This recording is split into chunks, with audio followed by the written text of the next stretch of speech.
Okay, so Manchester City were playing Arsenal in the fourth round of the FA Cup at the Etihad in Manchester. It's finished 1-0 to Manchester City. Nathan Ake scored the only goal. His finish is brilliant. That's a very calm, composed finish from a guy who doesn't score many goals. Um, he stroked that in like he scores every week. It's a brilliant finish. But in reality, it was a very even game. Arsenal were the much better side in the first half. They looked half a yard faster.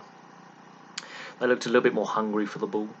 Man City have been off the boil the last few weeks since the World Cup. They've been slow starters. Now Arsenal couldn't take advantage of their better chances. They had several shots on goal, and they couldn't take advantage of that. Trossard looks like a very good signing for them. I actually think in the long run, getting knocked out of the FA Cup at this stage could be beneficial to Arsenal in the Premier League running, because that lack of fixture congestion that's going to impact clubs like Manchester City going forward, with the fact that they're trying to compete on three fronts. Arsenal are just focused solely on the league, so this may benefit Arsenal in the league campaign. But Man City, they look human. Arsenal look the real deal. Yes, they've lost on the day, but it was a very tight game. Very, very tight game. And Arsenal did make 6 changes to their starting lineup from the last match. So a little bit of rejigging and some new combinations there. But Arsenal were the better side for most of the first half. Haaland was very well marshalled by Holding and the rest of the Arsenal team. Holding had a running back with him in the first half. Yes, he got booked, and that was a bit of a risk that you run with that style of defending against a player like Haaland, who likes the physical battle. But Haaland didn't have the impact on the game that would be expected. Neither did De Bruyne. De Bruyne was a little bit off colour. He had a very good chance in the first half with a curling shot that went just wide, but for all intents and purposes, he looked a bit frustrated. The John Stones injuries are, I think, unfortunate for Manchester City going forward.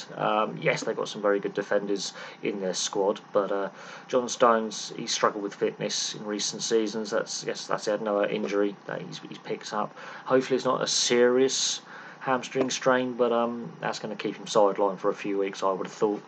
And he was struggling tonight anyway. Rico Lewis, very talented player, there's no doubt. He's clearly very enthusiastic, but positionally he's all over the place, and he kept leaving his centre backs exposed. He kept wandering out of position, and it's Trossard, I think, had the beating of Stones and Lewis on that flank. But it's Nathan Ake who scores the winner midway through the second half on 64 minutes. Grealish had a very impactful game tonight. He looked a little bit more threatening with ball at feet, running at defenders. He had more of an impact on the game than he has done since joining Manchester City, in my opinion. He's been criticised for some of his performances since signing from Aston Villa. I felt Grealish had a very good game, very impactful game, dangerous runs with the ball, good interplay. And Nathan Ake, I mean, you're not expecting him to be the goal scorer.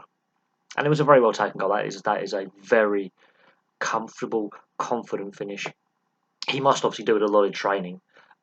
He didn't overcommit to the ball, didn't overswing, didn't just lash at it. He placed that, and he gently placed that. That was not an aggressive finish. That was a calm, measured finish. And I think on the balance of play, Manchester City played much better in the second half. Arsenal lost a bit of rhythm. And I think that's a fair result. 1-0 either way would have been a fair result.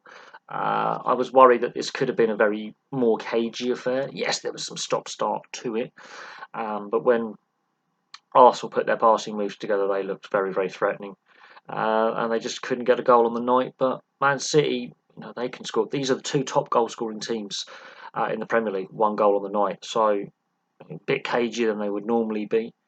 And you can see why Arsenal are 5 points clear at the top of the table, and why Man City are in the hunt alongside Newcastle and Manchester United for second place. And to chase Arsenal down, it's Arsenal got a bit of a cushion over the rest. And you can imagine if Arsenal put their full strength lineup out, I think Man City might have been a different result. But it's, I think, a fair result for either side, really. It was a very close game to call. I think Arsenal, this can be a blessing in disguise for them, quite honestly. and they've got obviously the record in the FA Cup. Man City have actually struggled in this competition. They've only won it a couple of times since the takeover in 2007, 2008. They've only won it a couple of times, and this was the trophy that got them kick-started with their trophy haul in the last decade. So that'll be interesting to see if they can actually win it again. They've underperformed in this competition, so there we go. Manchester City 1, Arsenal 0, Man City through to the 5th round. So there we go. Thank you very much for watching. Place your thoughts in the comment section below, and I'll have some more content for you very, very soon.